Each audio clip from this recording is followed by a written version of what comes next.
G'day all you wonderful people, welcome to Adventure Together. My name's Al and today I'm going to take you through how I vlogged on trail, how I managed to keep up a almost daily vlog for the whole of 2,100 miles and how I managed to put those videos out, edit them and everything that goes along with vlogging on trail. So let's get into it. Start off with what I used to film. You always saw that I had my big camera on my chest or on my shoulder here. But actually I was filming on this. It's a Samsung Galaxy 22 Ultra. It's got a dozen cameras on the back. I know that they're all for different things, but I just basically looked at the back.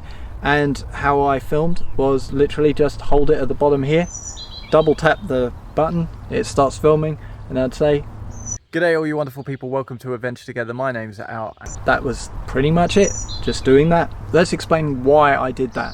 I chose not to use my big camera because if I shoot 4K on that camera, the quality is amazing, just absolutely amazing, but it goes through battery so quickly. It goes through a battery in about 45 minutes of filming on 4K. So seeing as I was probably getting about 20 to 30 minutes of footage a day and editing it into a 10-minute video, I would say that I'd probably last about 3-4 days, 5 days max filming vlogs on that camera. The second thing is, once they're on that camera, I have to take out the memory cards and put them into a computer and take the footage off that way.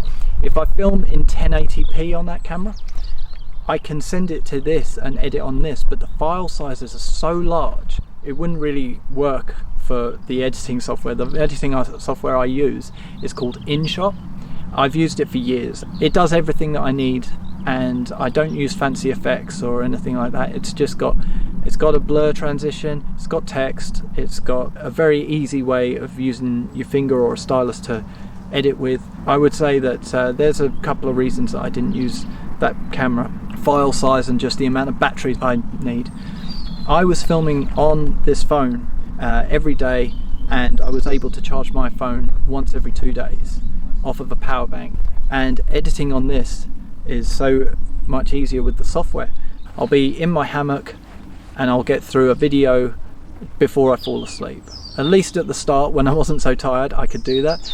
I also carried this. This is a mini tripod that I bought in Australia. It cost me $20 from Kmart.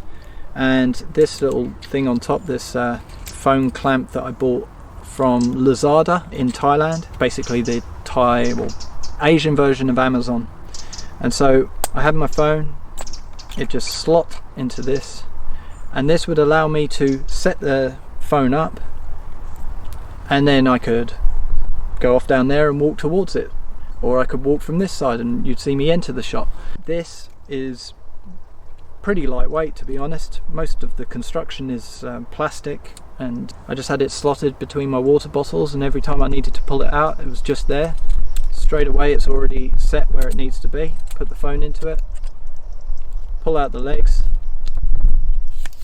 and just set it down in the path and go and film whatever I needed to film with me in the shot. And I don't have to hold it, I don't have to balance it on a rock, I don't have to do anything like that. It helped for time lapses as well. If I was doing a time lapse, I'm not holding the phone and jittering around. It's literally just set up there and you've got your time lapse, and you can film a time lapse for 5 minutes for a 30-second time lapse. You can get these anywhere. I've seen one in the UK for £10 out of B&M. They're everywhere. It's not special to Australia and Kmart, they'll be all over the US. So that to me was valuable because that helped me get a lot of shots that I wouldn't normally be able to get. Or if I did get them, I'd have to sort of set up rocks and balance the phone on one rock, and it's too much hassle. That helped me with the creativity of some of the shots on the vlog. How I kept the upload schedule was, I actually put out my first video in the middle of May from the Appalachian Trail, but I started on March 27th, so it was about 4 to 6 weeks behind. I was filming and you weren't seeing those videos till much later. What that helped me to do was, there were some points where I just didn't feel like it, or we were going through areas that just weren't so interesting to film in, or nothing was really happening, and that allowed me to have the time to just kind of go, I'm not going to worry about this because I know that I've got a couple of weeks before I run out of videos and I have to put a new one on. So that upload schedule really worked for me. It felt fantastic to have that peace of mind that I'm not going to be on a schedule of putting out videos every Monday, Tuesday, Wednesday, Thursday, and then it's going to roll around to the next Monday and I haven't got videos, because I always had 4 to 6 weeks, and by the end I think it was just 4 weeks that I had as a buffer. I think that goes now into the sort of mental health behind hiking and vlogging at the same time. A lot of people put pressure on themselves. They say, I'm going to do a daily vlog, I'm going to do a weekly vlog, I'm going to do this. And I felt, going out there, I'm not going to do that. I had the experience where a few years ago I said I was going to do a daily vlog, and I think it lasted a month, and for most of that I was filming stuff that really wasn't interesting just because I said that I would film. And so there was really no value to the people watching.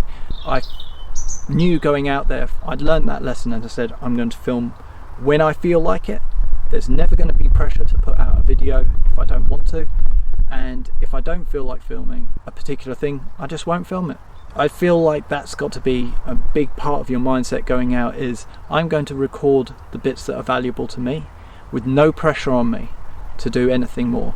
If you say you're going to be doing a video every day, that's going to get pretty tiresome pretty fast, because you're going to have this stress in your mind because you fall asleep and you haven't edited it. Oh God, I've got to put out the video tomorrow, next day, but I haven't done, and it starts to build up. Don't put any pressure on yourself. Don't commit to any time schedule. Don't do anything. Just put the videos out when you want to.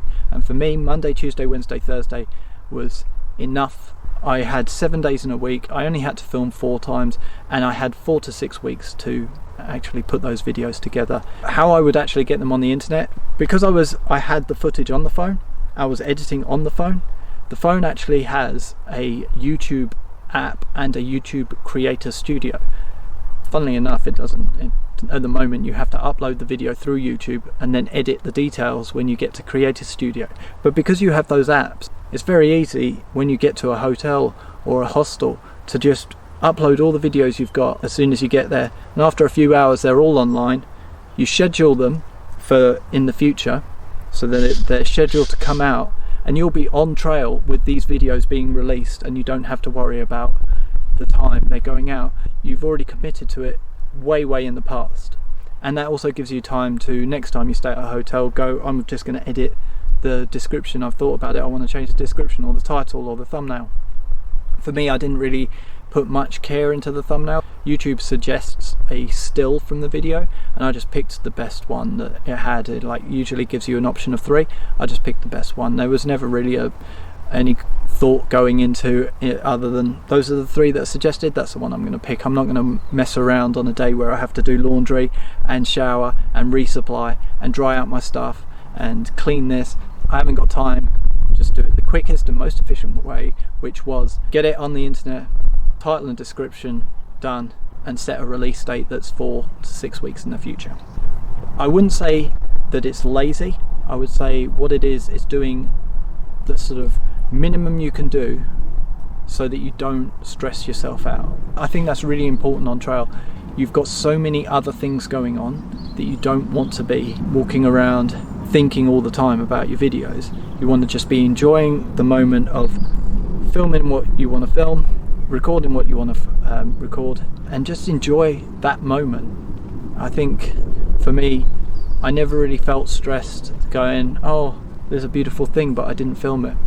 It didn't matter, because there are so many other things of value that are going on all day every day that you can put into your videos. Don't worry about missing something. I'd say that headspace is really important. It's very important when you're on something as stressful as a hike and you're adding that extra layer of stress. That's literally it. It was as simple as that. I just had a phone and I filmed. It wasn't a big deal to go, I'm going to be filming. I didn't take a drone, I didn't use my big camera, I didn't worry about lenses. I literally just went on my phone, used the standard camera app. I edited on InShot, the free version. You don't need anything more than that. I just uploaded to the schedule that I chose to. If you're thinking about vlogging on trail, then go for it. I would say it's such a wonderful thing to be able to look back on those videos. Photos do not do the experience justice. They really don't. I love taking photos, but how many thousands of photos have I got? And I'm not going to be scrolling through them, but the videos help cement it in your mind, these memories. You'll have something you can look back on, something you can share with other people. And I'm so thankful that I did that, and that I have this bank of almost 100 videos. So if you've got any more things that you wanted to ask me, I'll always answer all of the comments on these videos, so leave any questions in the comments and I will get back to you and I will explain more. And I would really appreciate if everyone likes the video. If you liked it, like it, subscribe, like, share it with people that you think might like it. And that's it from me. Thank you for joining me, and I'll see you in the next one. I'll interview you after this. Okay.